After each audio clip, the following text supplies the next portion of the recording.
A story that is rarely told in matters of adultery, whether intimate or simply a failure to respect the spouse who constitutes the absolute emotional and moral connection that makes a marriage work, is about children. How does this affect them? Let's take a photo. Robert, Count, and Suzanne called Daniel at the college to tell him what happened. Daddy lives in the boathouse, Robert said, irritated by how thin and cracked his voice sounded. Mom spends all her time at work, including nights, especially nights, and she often goes on business trips. Daniel sighed. I was worried about it, he said. Mom always had self-esteem issues because she rushed to get married and missed out on what her friends were doing. Hanging out in college like in the Sisterhood of the Traveling Pants, having lots of boyfriends, traveling to little villas in Italy like in Under the Tuscan Sun, having adventures like in Eat, Pray, Love. She acts like she's living in The Handmaid's Tale or The Hunger Games. I think she's worried that she's not getting enough attention in her life. She's not here for us, Ka said. We have to look for her to talk to her, and she's always not home. All my friends' moms are home at night and on weekends, Suzanne chimed in, but she's just not there. It's like she abandoned us. Daniel thought about it. What does Daddy say? He always says he'll never leave us, Robert said. He's always there when we go to bed. He goes to the boathouse and sleeps there. Trust my family to be totally weird, Daniel said with a laugh. Well, they have problems, but you have a dad. It's not much different from what happened to Davis and Shelley when their mom left for a trainer, or when Christina's mom ran away to live with her boss. Or even in Jake's house, where his dad found a new girlfriend and his mom lives in an apartment near the mall. What should we do? Asked Ka. Daniel thought. Asterisk welcome to adulthood. Kids, other people will disappoint you. Dad won't. He's too honest and generous. Mom might come back from her little adventure, but it's probably like when Roger's mom ran off with the preacher and then came back. Everything will not be the same. Or like Kara's parents who opened their relationship and are now just roommates. Or you know how our neighbor started dating her therapist, and when she returned, she and her husband were just roommates without love for Dad. As soon as you can get out of here, go to college or join the Air Force or something. Asterisk. What is an open relationship? Asked Suzanne. I'll tell you later, Ka quickly answered. Later, when you're 18. She thought. Thanks, Dan. Robert said. We can handle this on our own. It sounded more mature than he felt. On the canal, Richard finally launched the boat. He replaced the keel and a lot of planks, but the old sailboat was shiny and had a beautiful wood grain. He redesigned and rebuilt the cabin, replaced a faulty motor that he suspected had simply died from metal fatigue, and headed down the canal to catch the wind on the lake. He recalled an old myth. The ship in which Theseus and the youth of Athens returned from Crete had 30 oars and was preserved by the Athenians down to the time of Demetrius Valerius, the old planks being replaced by new and stronger ones. So much so that this ship became a constant example among philosophers for the logical question of things that grow. One side argued that the ship remained the same, while the other argued that it was no longer the same ship. Plutarch noted that Theseus had replaced several boards in his life, but it was now more waterproof than ever. He wasn't going to drown because of the decisions of someone who clearly didn't care about him anymore. Although the old boat was only 16 feet long, he rediscovered the joy he had experienced sailing with his grandfather and later with his father. He found that the old skills quickly returned. Karen returned home after another hard day at work. Despite what Jeb had told her years ago, the workload had not decreased, and her firm had not risen higher than it had been. The press bombarded them with articles about their charity work in the third world, but the money didn't come in as quickly as she expected. Her head was starting to hurt, but she wanted a drink. To her surprise, she saw Richard sitting at the kitchen table. Richard, she said. How pills? He replied. The doctor found something that interrupts the gag reflex. I went to doctors for years, and they were puzzled. One finally asked if I vomited at night, and I said no. He found out that if it doesn't happen during sleep, it's in the head, not the stomach. They did an MRI, and it was terrible, but there were no tumors. It's just psychological. This pill stops vomiting for a few hours so we can talk. So, she said, what are we talking about today? Nothing special, Richard said quietly. The kids are gone, so it's time to think about the future. We're both gaining seniority. It's time to protect our assets. The documents in front of you are for the creation of a corporate trust in our names that will manage our assets and protect us from legal liability, especially considering that your firm is playing close to the legal limit and the rumors are getting thicker. Believe me, we need isolation. Have your lawyer look at it and return a signed copy if possible. She looked at the documents, skimming them quickly. It was indeed a legal trust registered in their state, with their attorney as one of the trustees. "Thank you for asking how I am," Richard said. "I'm still living in the boathouse and having a great time. You wouldn't recognize the place with all the renovations I've done there. It even has its own mailbox." He waited to see if she would understand the meaning of this. "I don't know if I need this," she said, looking at the documents. "We're fine the way we are. If I do sign, I'll need to start taking my income out of the family finances and putting it into a trust, which will leave you with just your salary. Remember, this includes our pension plan, so it protects those too. It will also pay the children income from the trust, probably not enough to live on, but enough to give us a little boost in life after we die." "Okay, I'll show this to my lawyer," Karen said. "Thank you," Richard replied. With that, he left and returned to his usual relaxed office work. Sue waited 6 months to make her move. Richard had just completed the final account of one of their oldest clients, and when he turned, she was standing in the doorway, illuminated by the early afternoon sun streaming through the window. She looked nervous, her fingers trembling a little on the folder. "Richard," she said, "what can I do for you?" "I'm glad you're back," she said. None of them needed any explanation. Over the past months, it seemed that they knew each other like old comrades. She could predict his thoughts, and he knew her vocabulary, the words she liked to use, what their use implied, and how they reflected her confidence in any given action. She seemed to do the same for him. If only he had met her first, he thought. But that was impossible, and he would never get his children back. No, it was just a dream, an impossible dream. "Yes, what's done is done," he said. "Actually, I just got over it. People on the internet said I would have rage, but I had sadness. They told me I would drink a lot of bad whiskey, but I still think that this will taste like cough medicine. People said you'll never get over it, but if I have any kind of revenge, this is it. I got through it. Everything I do now is for the sake of the children. So, what about you?" Sue asked, raising an eyebrow. She was very happy that her old boss was back. "An old horror movie," he said, then chuckled at her shocked expression. "Movies, Sue. I like the old horror movies from the 1960s to the mid-90s because after that it was like the Blair Witch Project or, Night Shyamalan. Karen hated them and said they scared her, like when her parents fought when she was a child, so I just stopped watching them. Now I'm catching up." He told her about the boathouse, the big screen TV with surround sound, and other details he was implementing as he shaped his life after Karen. "But why did you come to me?" Sue blushed. "I'm looking for new business," she said. "It's complicated. The potential client had once been in a merger with another firm, but now that the merger had partially fallen apart, they might be open to new business. However, their former business partner wanted this segment of their business, so I'm wondering if it's possible to offer my own name, although technically the two companies are still connected." Richard looked at her with typical male bewilderment. He thought they perceived the world literally, as if everything were a mammoth that needed to be hunted or a saber-toothed tiger threatening the tribe in a cave. Only men could invent fire, she realized, but then they would burn everything in childish joy and then just discuss different ways to use the flame. "If the client agrees," he said slowly, "and the merger is really dead, I'd go for it." But when he looked up, she was no longer there. After work, back at the boathouse, he cut down a tree and thought about the conversation. What did she mean? Gradually, it dawned on him. He felt a new sensation in his stomach, a mixture of excitement and anxiety. Did she really mean it? But if so, he suddenly stood up, then sat down again and replayed everything in his mind. 30 minutes later, he set the table for dinner for his children and grabbed his car keys.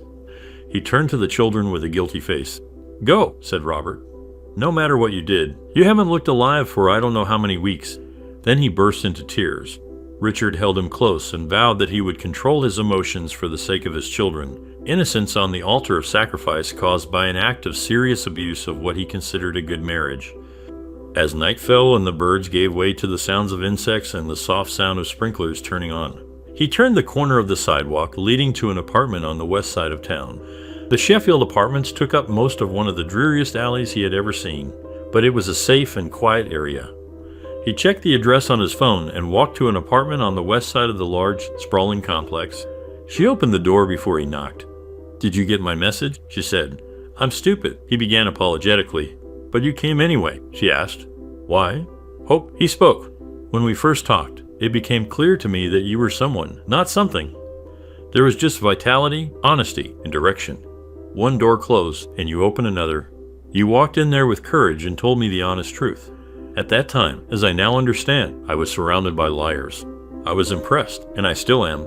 And then today, I try to never be frivolous with employees, especially because I'm married, she said. But it's over, he replied, except for providing stability for my children, whom I love more than anything in the world. He finished in a whisper. Richard shook his head to clear his thoughts. I was hoping, not believing, that you were asking me what I would do in your situation. You were conveying the message, unless I was mistaken, that I wouldn't be the bad guy in this equation. And I hoped, until I was sure that what you said, if that's what you said, makes sense. She handed him some kind of drink. He took a sip. It was an imitation of Dr. Pepper from Costco, which was better than the real thing. He took another sip. Thank you, he said. What's done is done, and no matter where I go wrong, I'll never know if I went wrong at all. Sometimes things go wrong, a storm comes, and the chicks fall out of the nest, and you find them the next morning when it's too late. God's guidance or the aimless material universe? I don't know, and I don't think it's my purpose to know. But damn, I'm talking. You've always been on my mind, like one of the most genuine people I've ever met. What about Karen? She asked. What about Alex? He replied. Karen sighed. Now you're making me admit to lying from the start. Alex isn't interested in women, if you know what I mean. He's my ballet instructor, which I do as a hobby because, well, I like it, I guess. I asked him to help put out the fire in the office because I saw the way you looked at me that time, and I knew, and I didn't want to be the other woman. And just like that, hope goes away. I see, said Richard. I guess I got it all wrong. No, she said. Everything has changed. I won't call your wife a fool. She made a choice and knows what kind of person you are. She's gone, Richard, and frankly, I could go and hit the stupid, but I believe in the old saying, never interrupt your enemy when he makes a mistake. She took the drink and took a long sip. So, I don't? Richard began, furrowing his brow. No, said Sue. I've known for months. I think you know too. He took a step forward, then pressed his forehead to hers. Hope, he said, she'll kill you every time. Not this time, she said, taking his hands. Not for my life. They were talking about something, and he woke up on the couch, sitting next to her and holding her hand. It's unusual, but I'm a conventional girl, she said. The last 1,000 years, maybe more, have been a mistake. There are no rules for this, but if you don't mind going slow, we could do it. They held hands the whole time. Hours later, he turned off the engine and slowed the car, risking parking on the street so as not to wake anyone. It was the most magical night of his life, from the depths of darkness to the heights of mountains bathed in the sunlight of spring morning. Yet not a single kiss passed between them. He held her until it was clear what had been done. Now they were conspirators on a mission of hope and faith, lost in a world of people drunk with power and obsessed with death. Could this work? He fell asleep thinking about it. She set the rules. Never in the office, never in public, and never in front of his children. They would keep it a secret. But she was, as she put it, fierce, with a look in her eyes reminiscent of her Norman and Scottish ancestors. In that moment, he echoed her sentiment, speaking clearly so that no one, his beloved, the wizards of time, the gods of the grove and field, could mistake its meaning.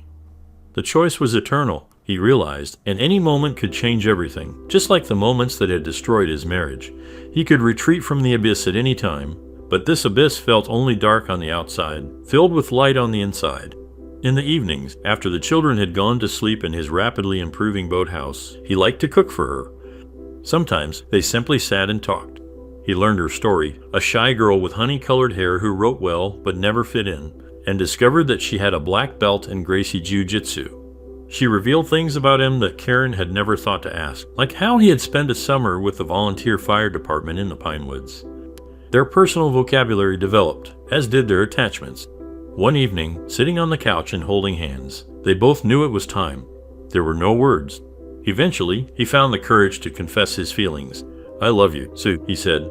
She burst into tears and ran away from the boathouse. He ran after her, but she raised her hand, signaling that she needed time, and then drove away. Lost, Richard returned to the boathouse.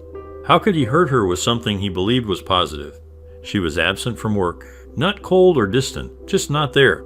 He divided his time between work and sneaking glances in her direction. Questions filled his mind, and he tried to maintain control. Sometimes good guys don't win, he remembered his father saying. When the workday was over, he stood up slowly and mechanically walked towards the parking lot. He sat in his car for several minutes, trying to understand what was going on in his head, or perhaps his heart. He drove home to feed the children, pretending to listen to their stories about football, math lessons, the boy who pulled his pigtail, and the diorama of the Battle of Hastings. When they fell asleep, he habitually crept up to the boathouse. She stepped out from the shadow of the wall into the light. "I can't do this," she said. "It's like having a secret life that no one else can see.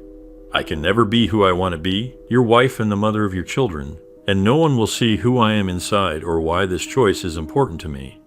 He wrapped his arms around her gently as she cried. The next day, work was the same torture as before. When Sue returned from lunch, she found a flower pot on her desk. One purple flower peeking out from the tattered, sun-scorched leaves. Most women would probably think it was a mistake and throw the poor plant in the trash. But Sue knew her new lover's language. Instead, she went to a corner of the store, and in front of her colleagues, she replanted the flower, scattering soil on the table. Then she trimmed off the dried parts and watered the remaining ones. She put it in the light, cleaned up, and returned to her work. As Richard walked into the parking lot in the evening, aimlessly but slowly, knowing his children were waiting for him at home, he felt her presence before he saw her. "If you want to leave, I understand," he said, surprised at how much it sounded more like a growl than the gentle tone he had intended. She came out from behind the column. "It doesn't fit in my head," she said, "but in my heart, yes. I love you, Richard Thomas, but inside, I'm all torn to pieces." He hugged her, knowing that words could sometimes convey nothing but mush. He was sorry. He understood. He was afraid for her, and he felt crushed. The next day, he stopped at her desk an hour before lunch. Without a word, she followed him, and they got into the car. He drove carefully towards a rather shabby church at the far end of town. A good-natured man with graying hair and a cassock walked out of a door decorated with stained glass. "So, this is her," he said, spreading his arms. "She's everything I could have dreamed of. How are you, my dear?" Richard sat in the sanctuary, looking at the space behind the altar where generations had worshipped. Father Mueller poured her tea in his office, speaking quietly the entire time about Richard and the divorce a long time ago, about a family so broken that he set aside 2 plots in the cemetery. Then he talked about the man that young man became, fighting every step of the way, hiding it all from everyone except for accepting pain and drawing strength from it. "I don't know what to do," Sue said. "My heart is inclined to one side, and all my practical knowledge tells me that it is impossible." Father Mueller nodded slowly. "If you were on a deserted island thousands of miles away from everyone, with no hope of salvation, would you be with him?" "Of course," said Sue. "Then tell me," he said, "what do you think marriage really is?" Sue hesitated. "It's a lot of things. It's a bond for life. It's a promise. It's a legal contract, I guess, as well as a contract with God." He chuckled. "I don't know why they brought you here. I'm a terrible heretical priest. I spend most of my time reading Buddhist theories and old Greek literature.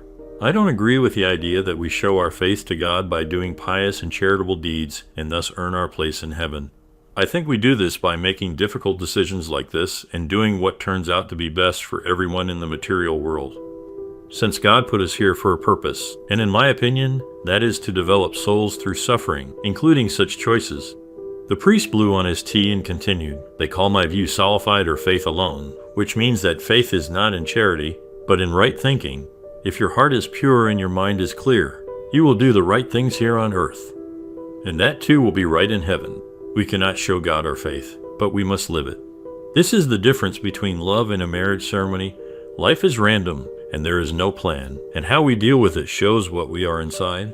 He quoted, "For by grace you have been saved through faith, and this is not from you. It is God's gift, not from works, so that no one can boast." Ephesians 2 verses 8 to 9. In other words, it's good to have religion, but when it replaces practical, realistic thinking, it's a mental illness, he said. "We can guess what heaven wants, but it is obvious that you two love each other very much and should be together. This creates a conflict between the ego, or your sense of self-worth as measured by others, and the ID, or your inner desire to not only love this man, but to possess him. But the ego is associated with boasting, and the ID knows only true faith." Father Mueller took a sip of tea and continued, "This means that if in your heart you love this person forever, you are married in the eyes of God. I think you are already married, by the way, and the rest of humanity can shove their opinions aside. Besides, I have a few suggestions on how you can navigate this situation. Later, after thanking Father Mueller, she joined Richard in the sanctuary. They returned to the office together. Sue broke the silence. "You're right.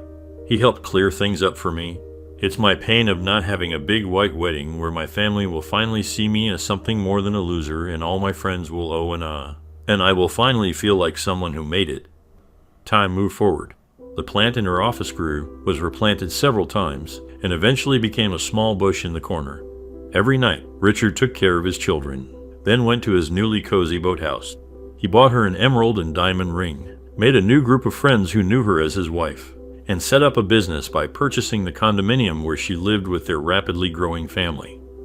That weekend, he and Robert went out on a boat looking for fish, as his son called it in his early childhood, causing endless jokes from his father and his fishing friends.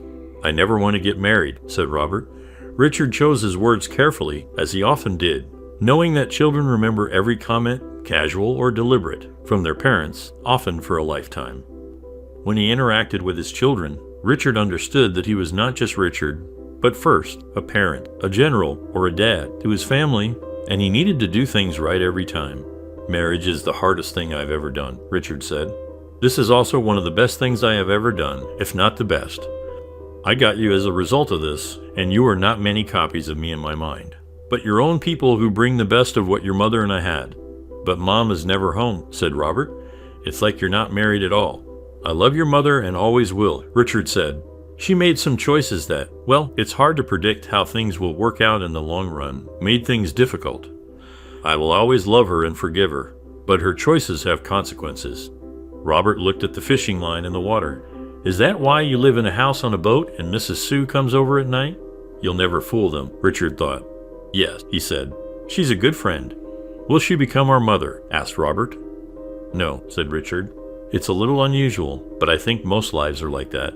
They're normal, and you have to deal with the difficulties that arise. She's my friend, and your mother is your mother. She will always be. We will be a family, but like your mother has her needs and desires, so do I." Robert think about this for a while. "Okay," he finally said. "That makes sense. So now I have two moms?"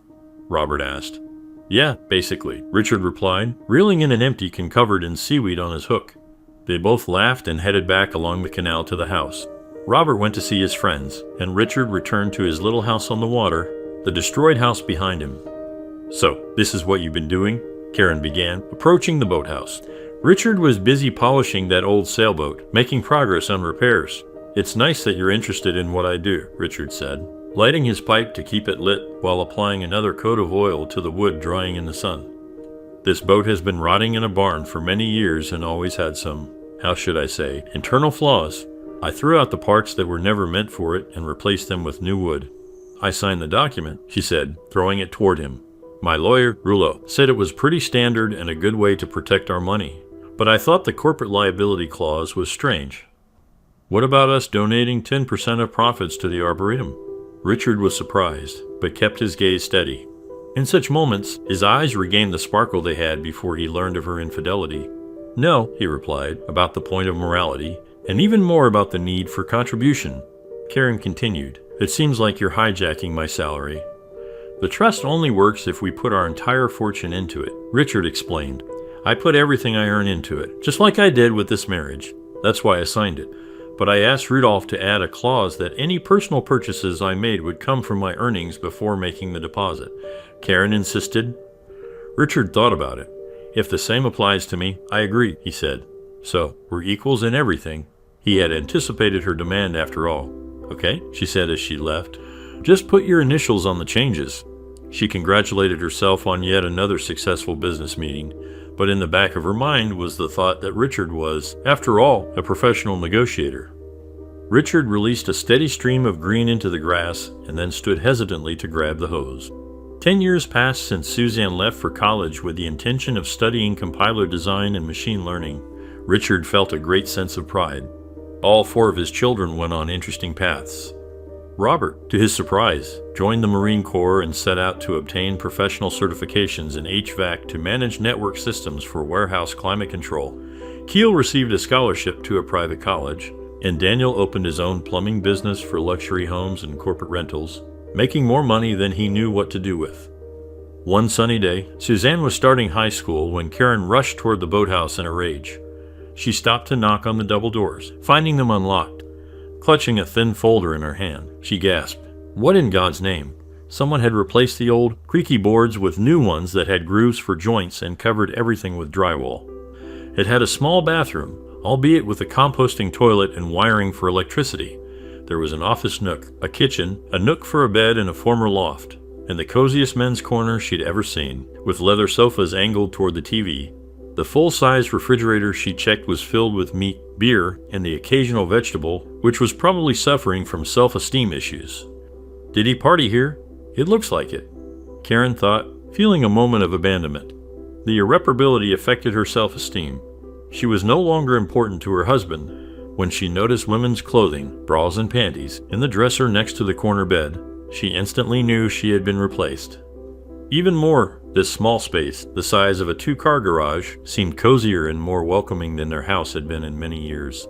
He even framed the drawings each child had made at school and had photographs of her and the children on outings she didn't remember being invited to.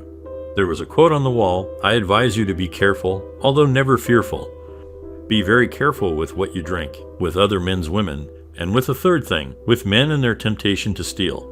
She heard the boat motor pull up to the dock and her husband got out, then walked along the boards of the dock that sounded new instead of the faded, rotten boards that had been there for years. "Oh, hi," he said as he walked through the door. "So, do you like the place?"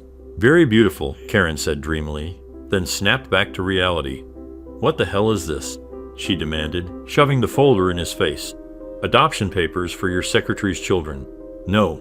Sue is my vice president, not my secretary," Richard said slowly, trying to make his next statement as gentle as possible.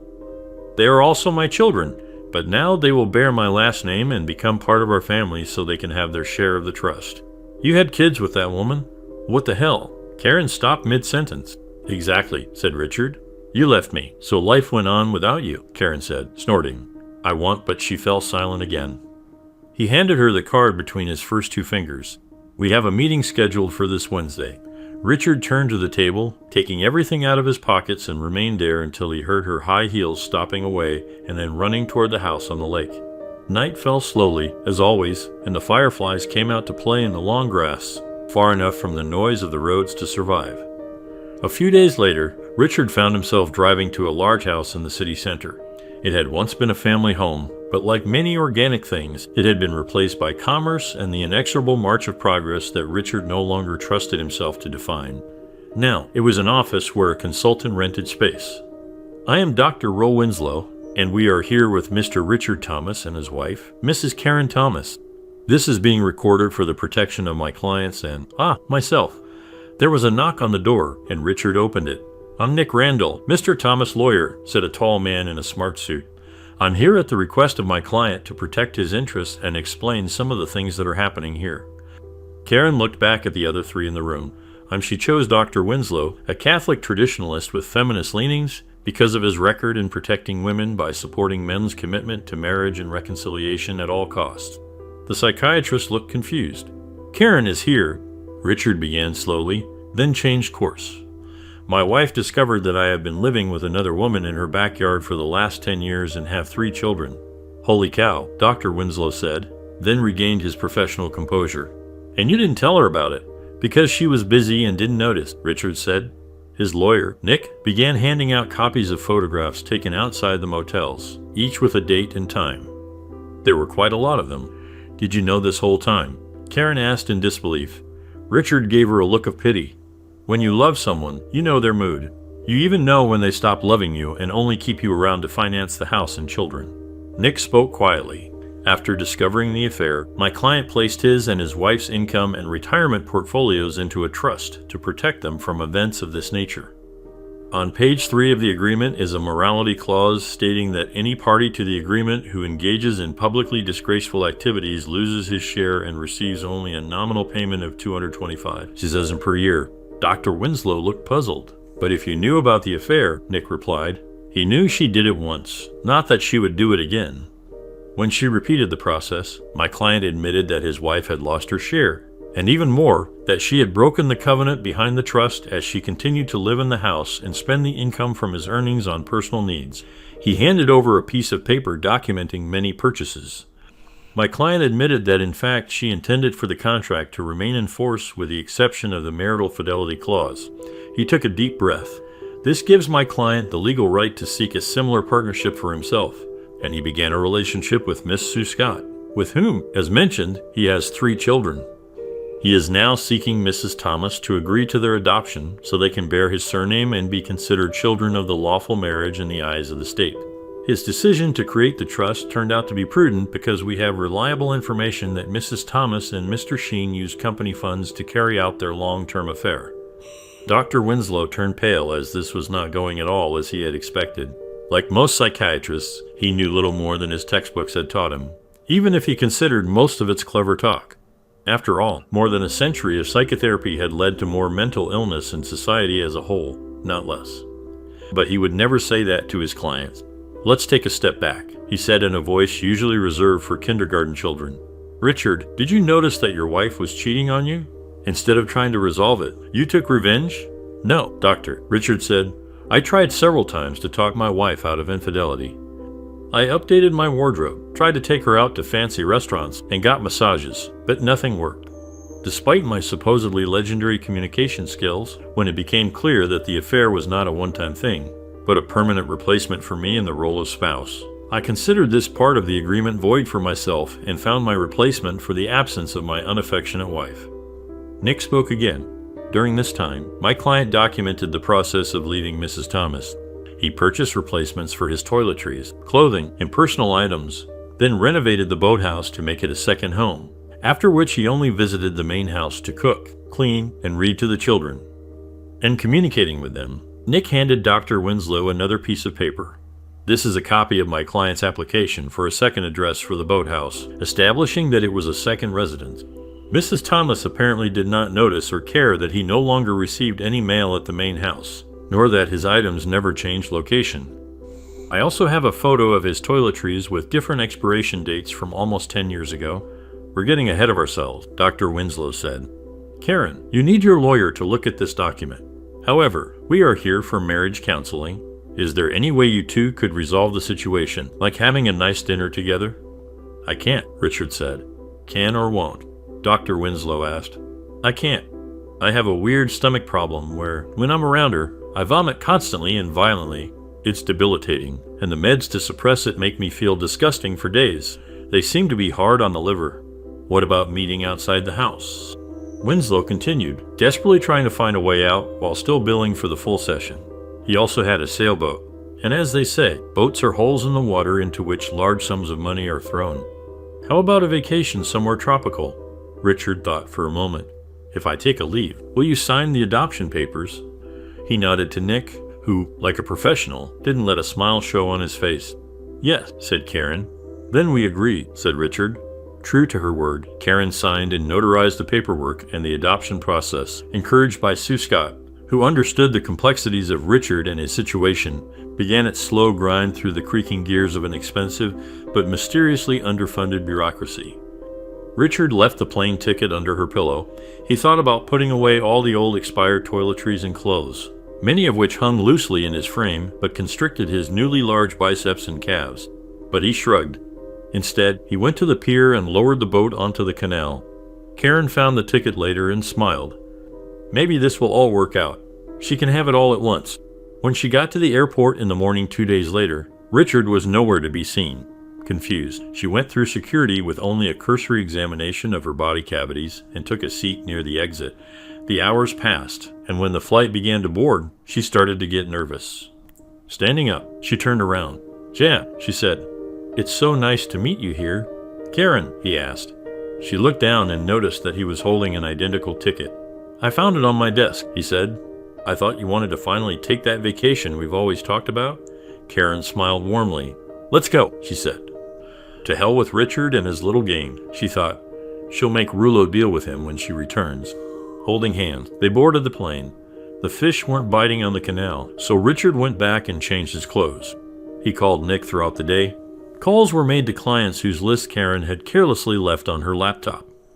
Each call went like this. Lawyer, legal department, how can I help? Nick here. This is Nick Randall from Malheur Rankin.